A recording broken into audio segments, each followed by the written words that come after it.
Magazine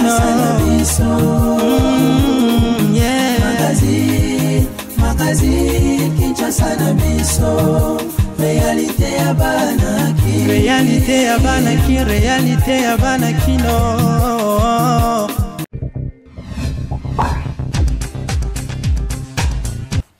Dans l'est du Congo-Kinshasa, les populations manifestent contre les casques bleus de la MONUSCO parce qu'elles accusent ces casques bleus de ne pas les protéger contre les rebelles. Il y a eu des manifestations meurtrières au mois de juillet. Est-ce que vous allez envisager un départ anticipé de ces casques bleus avant la date de 2024 et peut-être même avant la présidentielle de la fin 2023, comme vous le demandent plusieurs autorités? Il y a un programme de réduction progressive de la force qui est accordé avec le gouvernement, mais parlons franchement. Les populations ont le désir et la perspective que les forces onusiennes soient capables de battre les mouvements qui les attaquent et de leur garantir la protection. Mais on est dans une situation extrêmement difficile. Vous voyez, l'M23. L'M23 a été, comme vous savez, la raison de ces dernières manifestations. Le fait que les Nations Unies ne sont pas capables de battre l'M23. La vérité, c'est que l'M23 aujourd'hui est une armée moderne, avec des équipements lourds qui sont plus perfectionnés que les équipements de la MONUSCO. Et viennent-ils du Rwanda, ces équipements? Ils viennent de quelque part. Bon, vous semblez dire oui. Ils viennent de quelque part. De quelque part d'à côté. Ils ne sont pas nés dans la forêt. Ils viennent de quelque part. Alors, ce qu'il faut, à mon avis, et c'est l'essentiel, c'est de trouver une discussion sérieuse entre le Congo, le Rwanda et l'Ouganda pour qu'on puisse avoir une perspective conjointe pour éviter cette permanente situation qui nous fait toujours, quand on a un progrès, venir en arrière. Il faut que ces pays se comprennent mutuellement et il faut que ces pays coopèrent effectivement pour la sécurité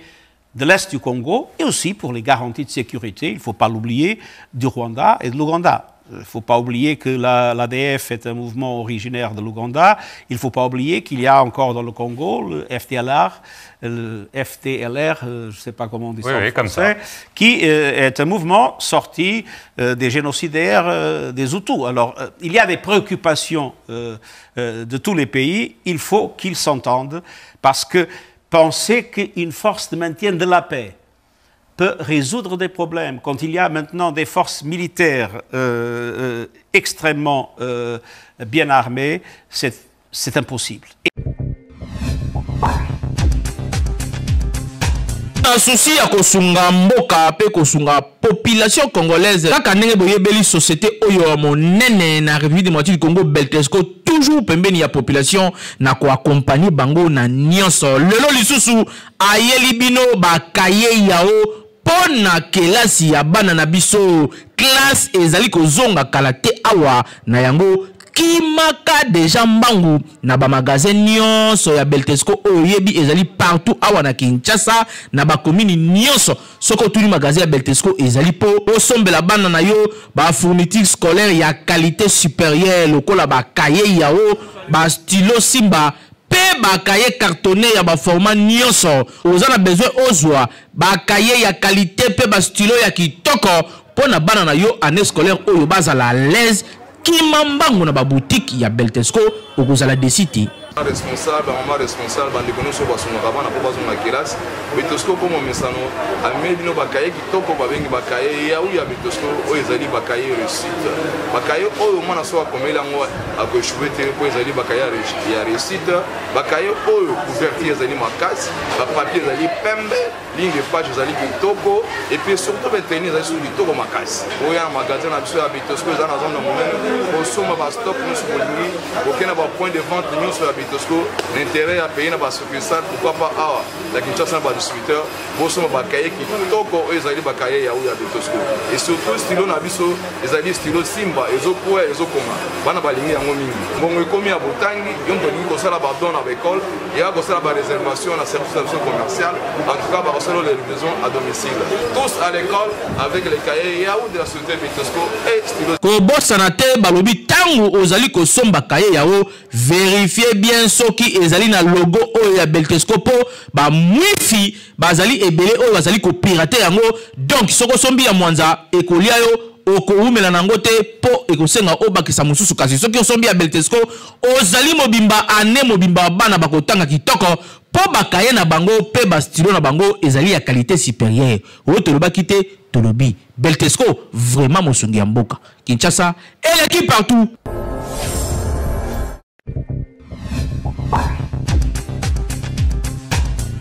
Ah, tozali na Kinkole na quartier les gosses. Bon, ah nzela oyo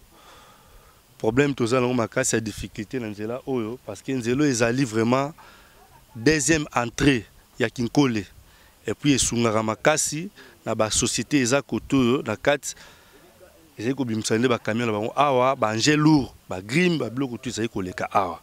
mais koka moi nzela baby bazo kipepe bisote ba société wana ya minene ba Congo Fitir eza koto eza ebele ba société ya ba Mama Olive ba lexaka ba camion na bango awa mais nzela ebebi dibulu munene érosion esalemi awa soko moni yango lelo boye et dimine mukie parce que biso moko awa to sala mwa ba effort parce que ba mapango pe lingaki kende na kati awa mais regret za makasi libulu o po koma na niveau oyo ezalaki Congo Fitir asala maison na ya munene kuna likolo na Prince sikoyo ndenge bango basala maison wana kuna mai na bango basala ya baterasi ya batol na bango nyonso ekoyaka na balabala oyo yango wana mai nyonso ezokita awa partir ya maison wana mai ekokita na pression makasi nde tozwi pression ya makasi awa ekomi kobuka ba mabele ezosala ba érosion oyo mais tozoluka moyen tu ya kokomela bango mpona koexpliquer bango baide biso awa po eza pe route principale na bango bazali kolekisa bakamion minene awa po kuna bakimaka mingi embouteillage mais bazokipe biso te biso moko kaka bana quartier ba veni to sala moi ba effort mais aussi mbaté parce que libulu eza makasi awa tozana Lagos papa est-ce que l'état yeba kate batu mususu basa kotoy kuna batu nyonso tolongwe ko futela pasi batu bakoma kotoy zela ezalité balabala ezalité tala balabala eza munene balabala ya Congo Fitir o batu bakenda ka usine eza na se tozana balabala te bapo mituke koleka wapi boya koleka ta moto te omemi moto ozobela baya na yo koto ezate moto ekoleka te mutu ke koleka te pusi fo meme biloko na mutu ti okota na balabala po kende kokota na ndako soki mutu ayepo azo ndako akufutela akokota na biloko wapi tala na balabala ya kitoko boyo Congo Fitir azawa ti makazi ya munene ezali boso tozana nzela te tokoko vivre ndenge nini tolelela epa nani tozolela ka epa leta ye moko zo solution balabala ezate ya mutu alungwe na ndako na ye abimiti na Prince balabala ezate atindre biso bakadasa soki batendini basale biso bongisela biso tozala pe bato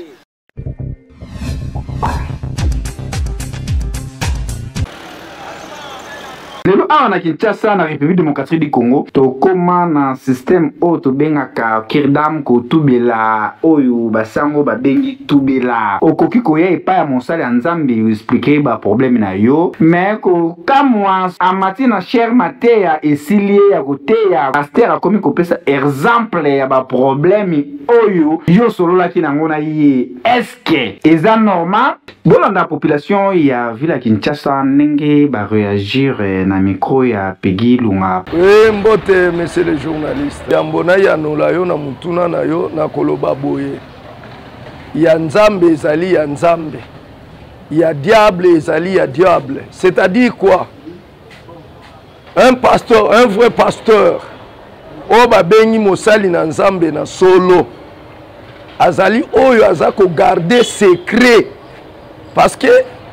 Bible ezoloba oyo monanaka ezali ya nzambe te. Oyo eza ya kobata ma eza ya nzambe. Tango mutu aye kosala tubela epa ya pasteur. Pasteur wana atandie na etando na cher pona kolobela bandimi. Wana za faux pasteur. Nana komi pasteur te. Aza musali na nzamba solo te. musali na nzamba solo parce que Bible ezoloba ete nzamba azala toujours sima maloba basali na ye asalelaka basali na ye. Un pasteur c'est un représentant de l'Éternel na kati ya mabele tango pata ye liboso na yo ayebi si otalanga na salaki boye yo kotanda ngo na cher te soki ekomi kotanda ngo na cher c'est kaza faux pasteur. Ba pasteur a lolenge wana ya pasteur et pasteur. Ba pasteur a lolenge wana eza ba pasteur o bazoko kende na kolukaka misolo oyo bazoko sacrifier même bandini bake kozwa misolo na bato bazoloko pona ko sacrifier bandini. Quant à un vrai pasteur, parce que mutu lokola nga na yebi ba vrai pasteur o nga na fréquentaka na ko sala publicité pasteur na ngate na yebi ete aucun jour pasteur o nga na bengi pasteur un révérend docteur pasteur o nga na kena buka mabolongo ko luka nzambe wazo batelanga akosala biloko ndenge wana te. Eloko na koyebisa ba pasteur lolenge wana bayebaka ke tokomi na tango asuka bakobima na poasa batika bazonga na makolo ya Yesu Masiya bongo babongwana soki babongwani te na yebiso ndeko na nga journaliste ebele to bando mona bango bakomi maboma parce que Bible ezoloba mikolo asuka bokomona ba faux pasteur bokomona ba faux prophète yango tozomona na RDC ezali mondimi soki aya sali tubela c'est-à-dire quoi tomona kanzambe te nzamba azali représenté par le pasteur yo pasteur bayebiso talanga la sala ilisumu boye obondeli pona nga lobi o italango likola mesa oza faux pasteur surtout oyo mutona yo kana télévision biloba loba tika biloba loba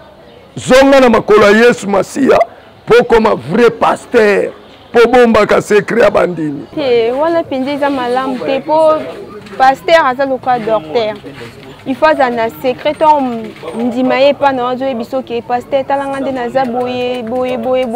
na sala ki boye bien kamoko komelenga boye jamais ko ya sous en plein kitso te wana eza secret wana ko misu secret pour bimisa na miso abatu eza na ebele pe ya batu na ba comportement wana pe bakima ba église à partir ya mate ya wana wana penda lobi na ngai akima ngam na kendo bete lisolo odeli pasteur a bimission eza pe bien te c'est normal ta ko beta pe moi ce n'était pas ça secret ya docteur ya pasteur na mdimi ya docteur na malade na ba le baraté secret ça secret ça te ko bimisa kango na batunyo c'est ça la bien te conseil non plus na basala nzambe o basala bongo batika ko sala bongo po ba gagner ba amebele batika penza batika eza mabe lelo ba pasteur ba komo komona na neti bango banzambe omona mama asali mbe babi nakende ko limbisa pa pasteur ule luka muntu yozane na likambo ule usenga bolimbisi yozo kimambango pa pasteur pour ate Bible lobi yakangana kupambula yo yakangana kupesa yo voyage yakangana kupesa libala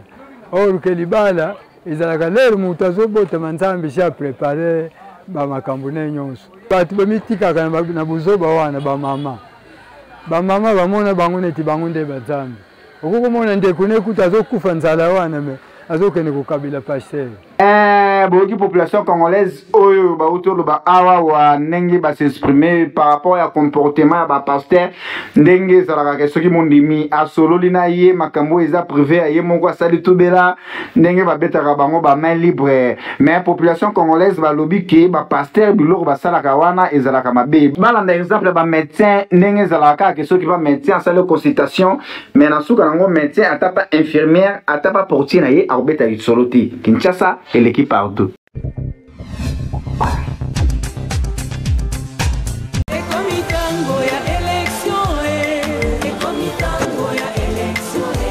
Nani alobi que na 2023 ba élection ezalati awa lelo ba artiste musicien ba sangani bango nyonso bazalaki invité epai ya président ya CENI Denis Kadima awa mingi babetaki masolo ndenge na ndenge me babetaki sete na mesa pour na recensement pour na ba élection eza na 2023.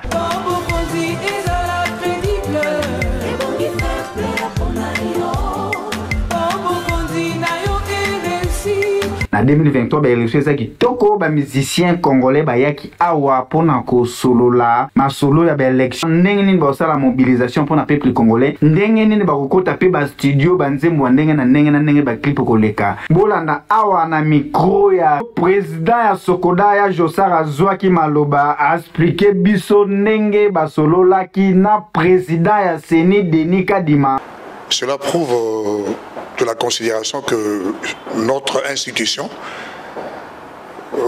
la CENI, a pour nous, les artistes musiciens. La CENI nous a invités ici pour qu'on essaie d'échanger, pour que nous essayons de sensibiliser nos compatriotes pour les élections à venir, de l'enrôlement jusqu'aux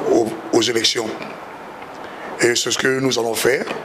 Et nous tenons à dire merci à la CENI, à la direction de la CENI, au président et à tous ses collaborateurs pour cette invitation, pour cette marque de considération, pour cet honneur qu'il nous fait aujourd'hui. Masolo eleki kitoko asuka nango ya Josara solola ki apesa ki biso mwa eyano par rapport ya rapport nde bakota ki na kati je eleki kitoko ndenge basololi na présent ya CENI masolo eleki kitoko Kinshasa eleki partout.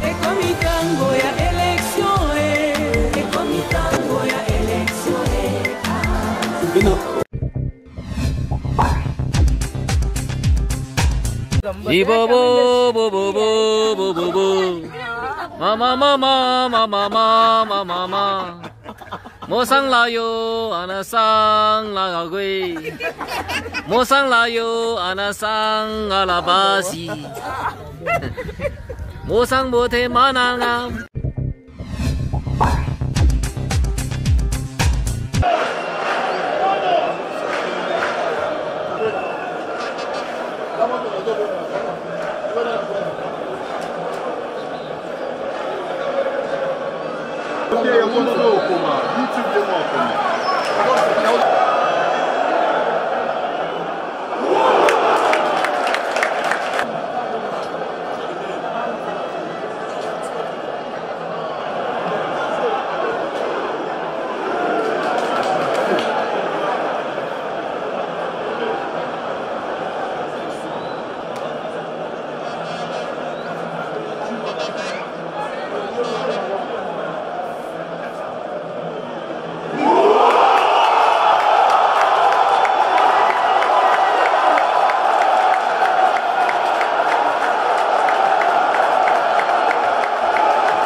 magazino